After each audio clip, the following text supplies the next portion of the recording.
Podcast. The Brutal Analyst Podcast. There we go. Hey, there you are. Nice to meet you. And you too. Where are you at today? Still over in the UK? Yeah, I'm in Bath. It's about just near Bristol. Nice. What's the weather like over there? Is it starting to get nice or? Yeah, it's been okay for the last couple of weeks, but we got rain coming in, so typical England for the next couple of weeks, I think. So. Oh, geez. But I'm heading to the States soon, so I'll be okay. Yeah. Hopefully. So let's talk about Onslaught, the origins of aggression. What now that most of the singles are released, or a lot of them? What has been the response to it so far? Oh, it's been incredible. Considering obviously it's old re-recorded tracks and cover versions, the response has been absolutely amazing. So over the moon so far. Are you finding that you're gaining a new set of fans with the re-recordings and some covers? Because that's opening you to a whole new audience, right?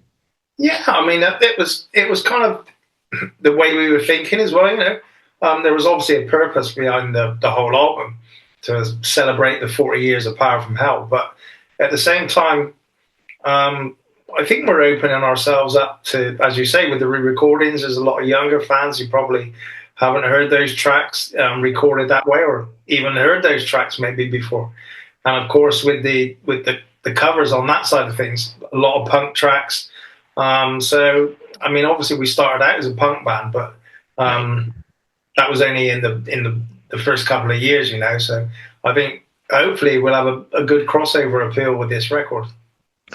What does an Onslaught show look like these days, right? Because we're talking about like the younger generation. So is it a multi-generational sort of thing, like people my age bringing their kids and that?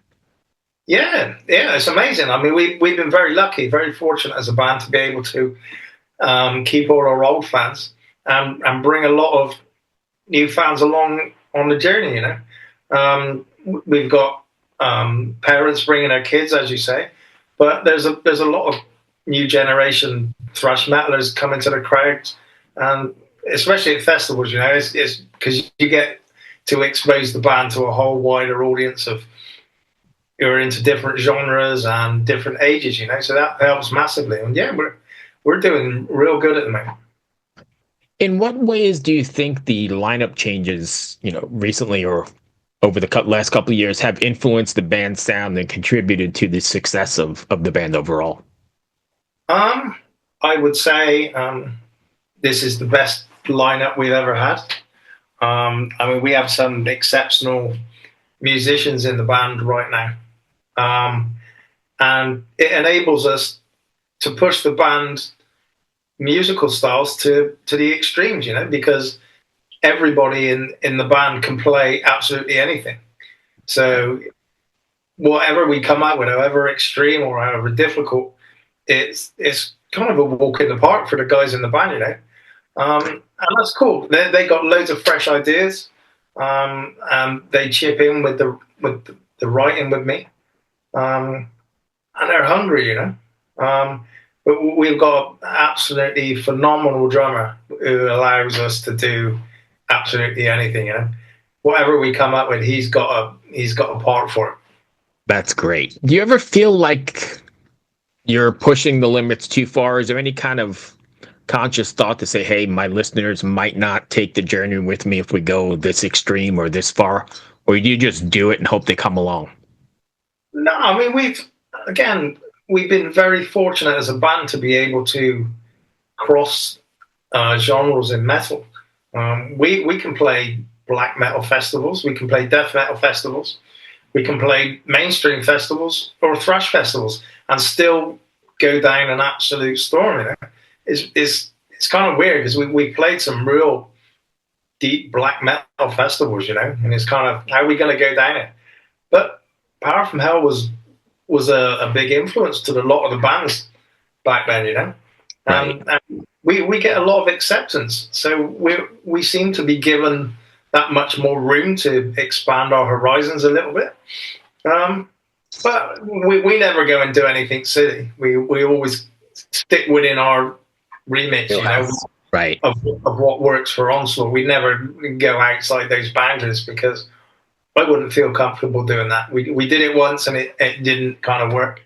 And I don't think the fans would appreciate that. But we evolve with each album anyway, but in different kinds of ways. When you guys are writing, are you conscious of not writing the previous record? So staying in along this conversation, right? You want to be Onslaught, and you don't want to step out of your wheelhouse, but you still don't want to rewrite the previous record, right? You want to do something different. Is there a conscious effort into it, or is that like a natural progression? Yeah, totally. It's something I've always said. If we can, especially if we can better the last album, I don't see the point in making a new record. You know. So yeah, I mean that's always something we're conscious. I say, everybody, we must not copy the last album. Don't make another Generation Antichrist, another Six, Sounds of Violence. Let's make a new one, slightly different, different ways of going about things, different influences bringing in. But yeah, we always, I mean, looking at for me, from Killing Peace to Sounds of Violence to Six to Generation Antichrist, every album's got stronger.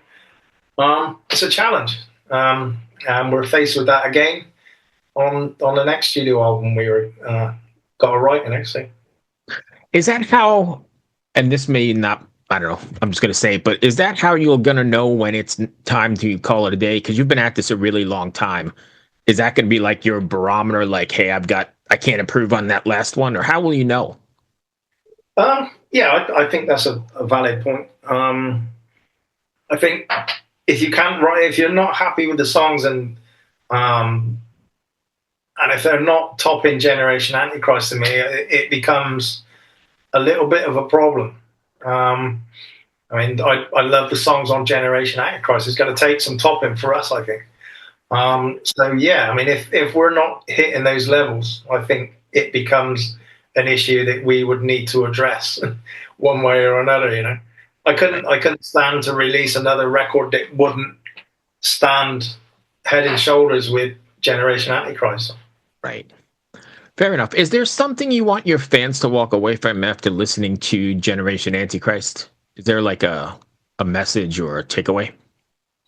I just want to think, wow, like I did the first time I heard the first mix come through of Religious Suicide. I was sat there listening right here in this seat, and it just went fucking bang in my face as soon as that track kicked in. And I just hope it had the same intense pleasure for our fans, you know, because that really smacked me in the face hard, that one.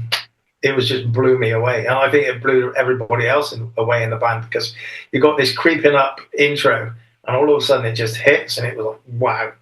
And the rest of the album was as powerful. Absolutely love that album, you know. So we've got our work cut out to make follow up to that. Fair enough. So you guys were inducted into the Metal Hall of Fame during the Maryland Death Fest. What was that like? That's quite an honor, right? Yeah, it was very cool. I got it here. Oops, oh yeah, yeah, almost. Yeah, that's pretty cool, right? Yeah, I mean, it was amazing to actually. We got told, I think, about 3 months before the show that it was going to happen. It was like, this is amazing because it's a very prestigious thing, you know. We're never going to get into the rock and roll Hall of Fame, right? But to go into the metal one, and you look at the artists in there, some great artists in there. So it was an amazing honor, you know, fantastic. And 40 years at this, or more than 40 years, you couldn't have imagined you'd still be doing it, right? Was there like a plan B, or was this like, I'm in, all in? No, I mean, it's like, if you'd have told me, but we started 43 years ago, if you'd have told me 40 years ago that I'm going to still be doing this and getting awards like that and making cool albums, I'd have said no chance. I mean, we did break in 91, so for me, that was the end. So even if you'd have told me that in 91, I'd have said no way, even more so than if I'd have thought that back from the early days, you know. But it's something we've embraced and we're taking head on, you know. It's just to get a second chance at it, and the way things are going right now is amazing. So here's an odd one, and just because I'm thinking, and I'm sort of in the same boat, right? Do you ever feel that age is an issue in the scene, or it doesn't even matter? Um, no, I don't think it matters. The only thing that does matter is your health and fitness. You know, Right. as I've come to discover over the last 3 years. Right. I've been I've had to take time off from the band for 3 years because of various illnesses. Right. Now recovered, but I'm still fighting to get my fitness back after such a long layoff. You know, Right. took a heavy toll on my body, and I guess I would say 75% there. But I need to get that last 25% back Right. to be able to hit the levels I need to be at. You know. I think it's great, and I don't know if it's like this in all music genres around the world, but I think in the metal genre, like some of our, I guess, godfathers are still releasing some of the most relevant, best music of their career. Like I'm thinking of Rob Halford and Dickinson and even Bobby Blitz from Overkill, just some really great shit in their late 60s, early 70s. It's crazy. I think it just shows how dedicated and how cool metalheads are, you know. And I think once metal gets into your system, wherever that is, like that first snake bite, for lack of a better word, it's in your DNA for like life, right? I mean, there's no, I'm going to go do something else. No, I mean, I know obviously know so many metalheads. None of them change as they get older. Right. They still look kind of similar to how they did 30, 40 years ago. Right. But gray and heavier, but I'm still at the festivals banging my head. Still in the head. It's there for life. Crazy stuff. What's the plan for you guys going forward then? Are you touring? Yeah, we're off to Portugal this weekend for a festival. Then I think we start the European leg of the tour on May 27th or 28th. More festivals. Then we go to Australia. We're working on some shows for the US. Lots in the pipeline at the moment. So I'm planning next year as well also, because it becomes the 40th anniversary of the Force next year. So wow. Busy. Busy is good. And if fans want to find you, Onslaught everywhere? Sorry? If fans want to find you, social media, all that stuff, Onslaught? Yeah, Onslaught, Facebook, onslaughtuk.com. Everywhere, we're always in touch with the fans. We constantly interact with the fans on our sites, you know, so which I think is very important. So yeah, we're trying to raise the profile as much as we can. We just signed with a new label who've been absolutely amazing so far in the first 3 months. Everything's going absolutely so cool with the work that's going on behind the scenes for the album release, you know. So hopefully it's gonna really push the album hard. Beautiful. So that's going to bring me to the end of my regular interview questions, but I like to end them doing these short little, I don't know, funny things that have nothing to do with metal because people love social media and comedy and whatever. So if you have 5 minutes of dumb questions, if you don't mind. No, it's fun. Is a hot dog a sandwich? Oh, no. No, I'm going to disagree with you. Why? Why? I would say because a sandwich is 2 pieces of flat bread in my eyes. So wait a second. Is your only hang up that little thing that's holding the bun together? Yeah. Nah. I would say a sandwich has to be on flat bread. Flat bread. Where a roll is kind of round, you know. I'm going to respectfully disagree, but what is cereal a soup? Cereal or soup? Cereal. No. It has to be. Why? I mean, is the definition of soup something that's in liquid, floating? I guess so, yeah. Cereal's kind of sweet, and soup is more savory, I would say. Okay. So let's see. Name 3 animals that are definitely evil. Ooh. My wife just shouted out cat. I'm going to 100% agree with your wife on that one. That's the first person I agree with so far. What are those nasty looking things? Hyenas. Hyenas for sure. You got one more?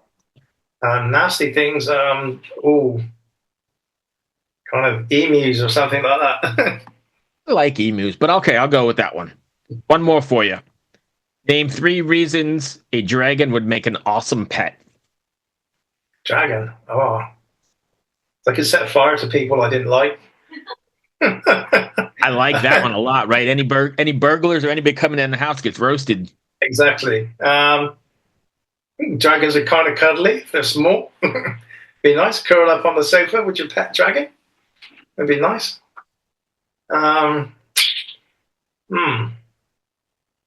What else? Dragons. Okay, they could cook your food for you as well. Nice barbecue. In a pinch, yes. Fair enough. So lastly, if you were stranded on a desert island, could have 3 records for the rest of eternity, assuming you've got some sort of solar-powered player. What are they?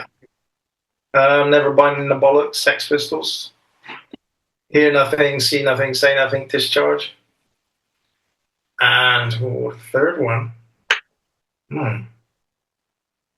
Bit of a toughie, that one. I'd have to take one of my own. Flash a bit of ego and take Generation Antichrist with me because. Nice. So you're leaning more towards the hardcore stuff for sure. Yeah, definitely. I mean, the Sex Pistols album changed my life, basically. When I heard that, I was like 12, 13 years old, and I never looked back after Was that the gateway? I think everybody's got like a gateway album, right? Oh, yeah, for sure. I mean, I was listening to like T-Rex, David Bowie, The Sweet, and stuff like that. Right. And all of a sudden, Sex Pistols came along, and it was like, what the fuck is this? And my whole world changed. I'm sure my parents didn't like me very much after. Right.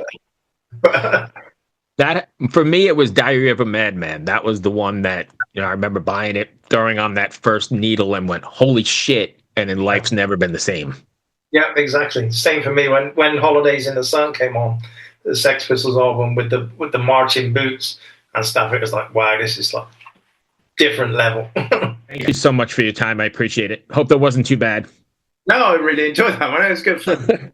I like to have a little fun at the end, and people love them for shorts and things. They just love that kind of stuff. So as you know, that was brilliant, man. I really enjoyed that. Got to stay ahead of the noise. So thank you so much. Good luck with the record and be well. Cheers, bro. Cheers. Thank you. Bye.